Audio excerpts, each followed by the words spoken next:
Okay, so we're in therapy, right? With Dr. Albright, this woman who has the calmest, most soothing voice you've ever heard. She turns to me after Ezra finishes his piece about, I don't know, feeling unheard or whatever, and she asks, Olivia, what do you feel is the core issue here? And I don't even hesitate. I mean, I almost laughed, you know? I just sort of shrugged, looked from her to Ezra, and I said it. I said, honestly, I don't have a problem. I think I'm just with someone who's too sensitive. God, the silence that followed. It was like heavy. It wasn't just quiet, it was thick. Dr. Albright's face it went blank. That professional, warm smile she has, gone.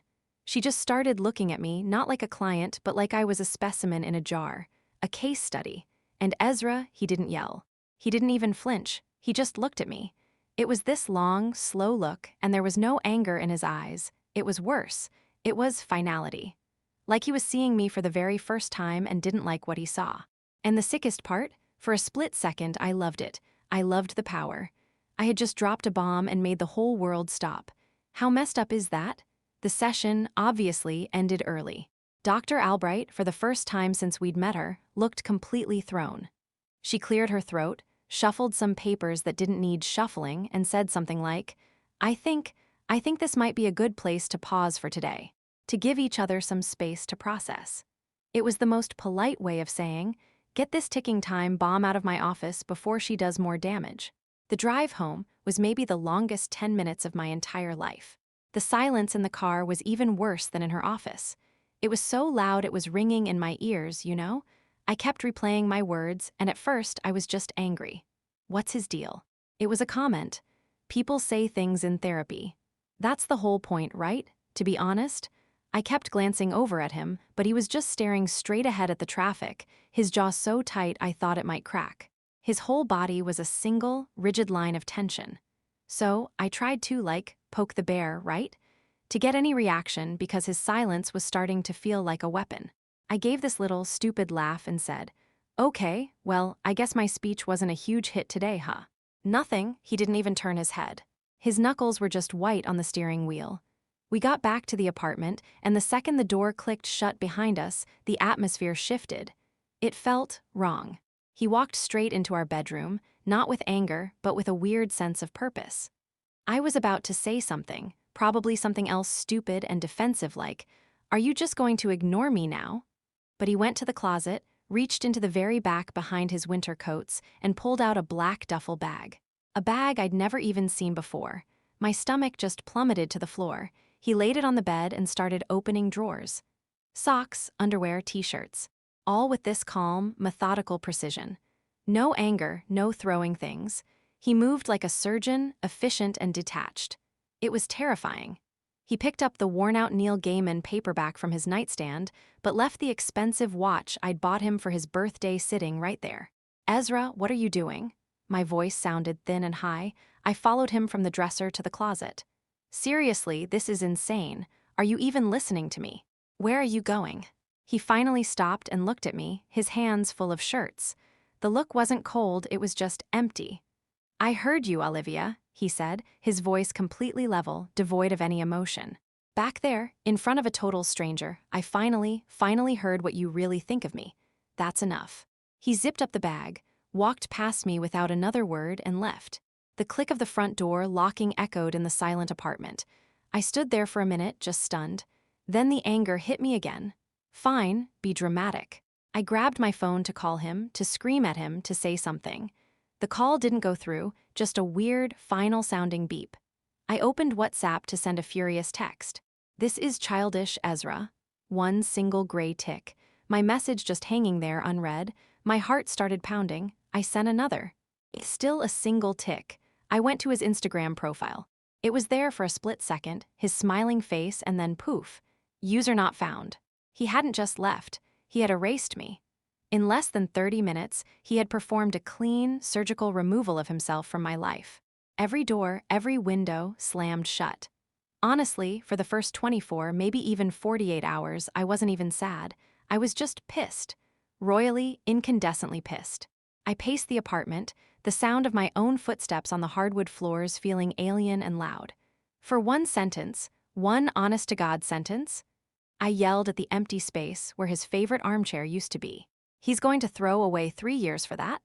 I kept picking up my phone, staring at the blank screen where his name used to be in my favorites, a fresh wave of rage washing over me each time.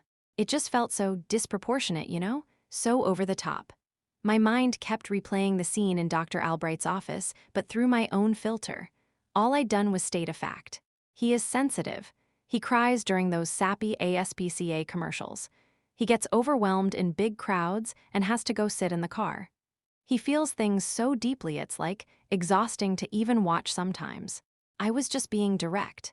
In my world, in my job, directness is a virtue. You don't get ahead by sugarcoating things. I'm a marketing director, for Christ's sake. My entire career is built on cutting through the bullshit and identifying the core issue. And that's exactly what I did. I thought he needed to hear it. To, toughen up. So I did what I do best. I launched a campaign. I switched from my blocked number to my work phone, thinking I could outsmart him. The calls went straight to voicemail. I left messages that started out almost reasonable. Ezra, this is ridiculous. We need to talk. And quickly escalated into something uglier as the silence on his end grew louder. This little silent treatment thing is incredibly immature. You're literally proving my point for me. Do you realize that? This is what sensitive people do. God, I was vicious. I was practically spitting the words into the phone. Then I moved on to email. I must have sent him a dozen. Each one was a masterpiece of self-justification, a perfectly crafted argument for why I was right and he was overreacting. I wrote paragraphs about how much pressure I was under at work, how his moods were affecting my own performance, how a partner is supposed to be a source of strength, not another problem to manage. I need a rock, Ezra, not a puddle. I think I actually wrote that. I was building a case, laying out evidence, trying to win an argument with a man who wasn't even in the courtroom anymore. I was so wrapped up in being right that I never stopped to think about whether I wanted to be alone. I called his sister, who gave me a frosty. I don't think I should get involved, Olivia, which was her polite way of saying, go to hell, you monster.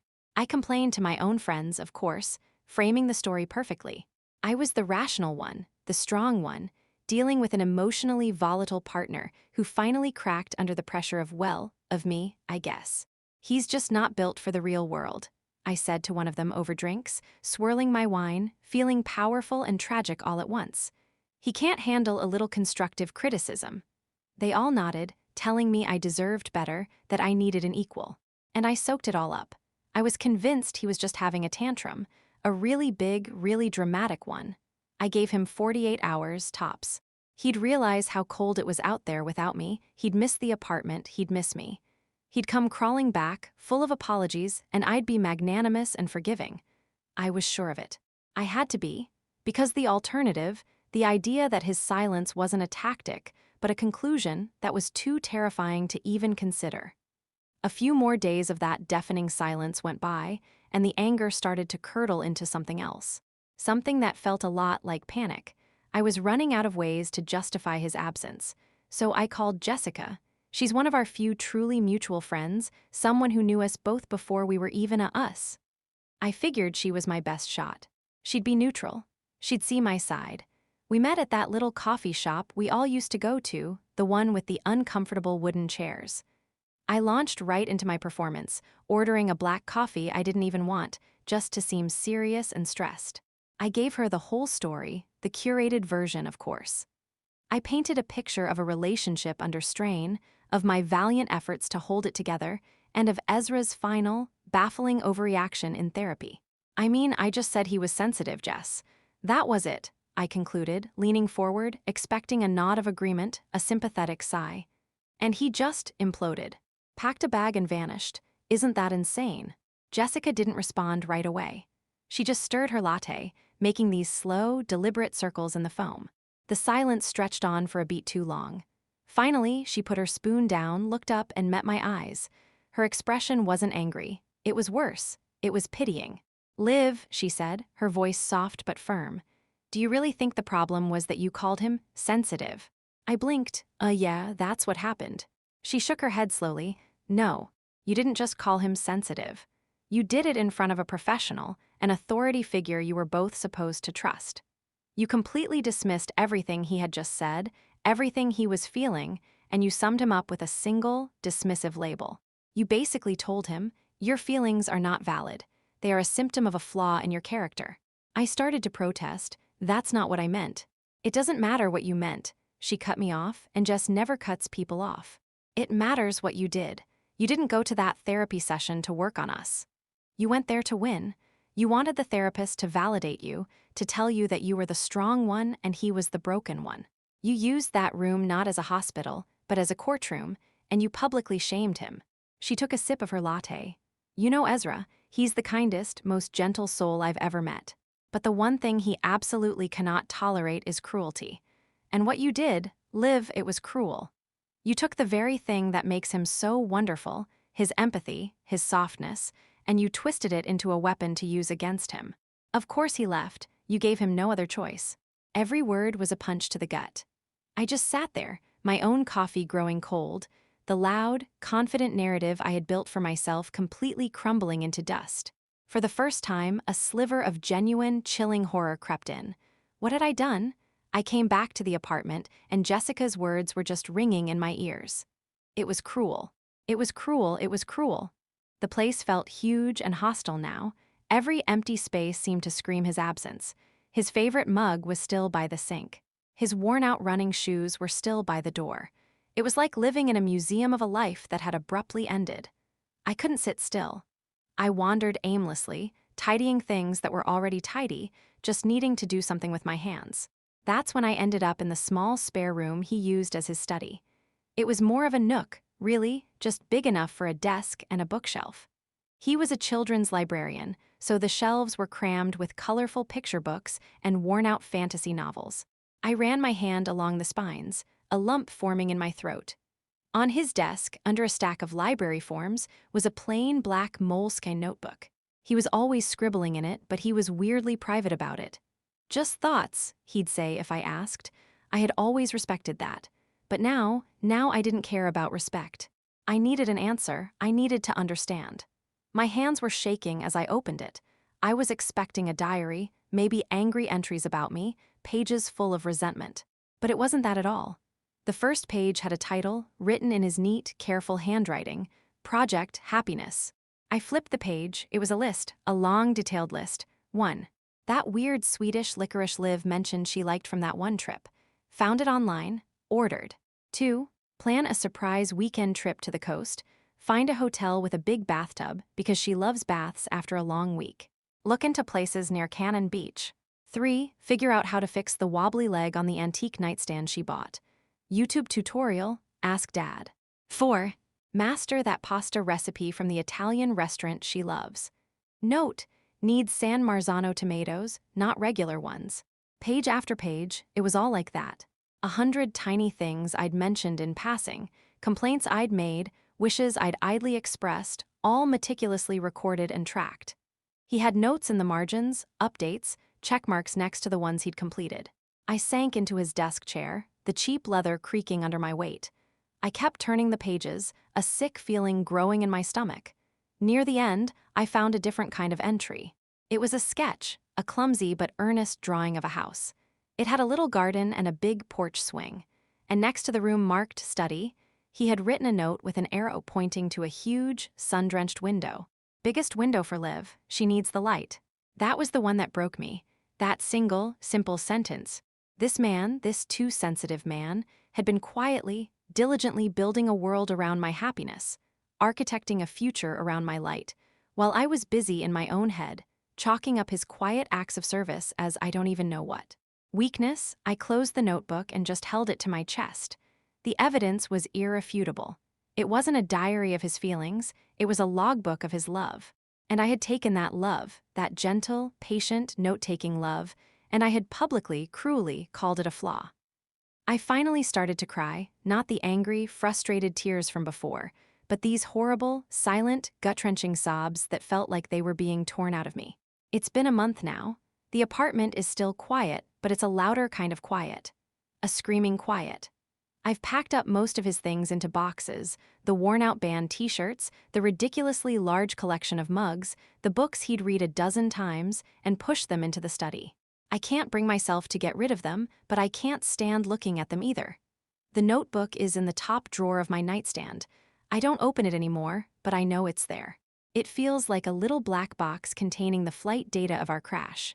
Tonight, I'm on a video call with my friends from work, the Power Circle, as we jokingly call ourselves. Isabel, Marcus, and Priya. All sharp angles, sharp minds, and sharper ambition. We're all holding glasses of wine, the picture of curated metropolitan success. My lipstick is a perfect, bold red. My smile is bright. So I told them if they can't meet our Q4 projections, then they're a liability, not an asset. End of story, Marcus is saying, and we all nod. This is our language. Assets, liabilities, projections, bottom lines. Then Isabel turns her screenlit face to me, her expression shifting to that fake, casual concern that means gossip is coming. Speaking of liabilities, what's the latest with you and Ezra, Liv? I haven't heard you mention him. I take a slow, deliberate sip of my Cabernet, letting the silence hang for a moment. I perfect the art of the nonchalant shrug. Oh, that's over, I say, my voice light and breezy, as if I'm talking about a TV show I got bored with. We broke up a few weeks ago. A chorus of oh my gods and are you okays fills my speakers. I give them a wry, tired smile. Honestly, it's for the best, I continue, leaning into the camera, selling the performance of a lifetime. You guys know how he was. I'm out here trying to build an empire, and I need a partner who's going to be in the trenches with me, you know. A warrior. I didn't have the emotional bandwidth to manage his feelings on top of everything else. It was exhausting. He was a sweet guy, but yeah, a little soft for your world. Priya chimes in, swirling her glass. Exactly, I say, jumping on her validation like a lifeline. It's a strategic pivot. You have to know when to cut your losses. He was a wonderful person, but he wasn't a partner. Not for me. They all nod in fervent agreement. Good for you, honey. Know your worth, Isabel says. Timely exit. I raise my glass, the red lipstick feeling like armor. To timely exits, I say, and we all clink our screens. I laugh along with them, playing the part of the strong, rational Olivia who made the tough but correct call. The Olivia who is better off alone than with someone who is too sensitive. The moment I click the end call button, the smile slides off my face like a mask. My facial muscles actually ache from the effort. The silence of the apartment rushes back in, and it's suffocating. I get up to pour another glass of wine, and my path takes me past the indentation on the sofa cushion where he always sat. I walk into the kitchen and see the little hook where he hung his keys, now empty. I abandon the wine and just drift through the rooms. I end up standing by the big living room window, the one that gets the best afternoon light. I stare out at the city lights, but all I see is my own reflection looking hollowed out, a stranger in my own home. My hand, as if it has a mind of its own, goes to my nightstand. I pull open the drawer and my fingers find the smooth cover of the notebook. I pull it out and just hold it. I don't open it. I don't have to. The words are burned into my brain. Biggest window for Liv. She needs the light. He saw that I needed light, and all I saw in him was a flaw. I sink onto the edge of the bed, the notebook feeling impossibly heavy in my lap. I pick up my phone, open a new email, and type his address into the to field. My thumbs hover over the keyboard. I type a single word. Then I delete it. I type, "Are you okay?" and delete that too. The words feel stupid, useless. What is there to say? I ruined us with a sentence. How can I possibly fix it with another one? I just sit there for a long time, staring at the blank draft, my reflection a ghostly image on the dark screen. Trapped in the perfect, beautiful light of a future I single-handedly destroyed.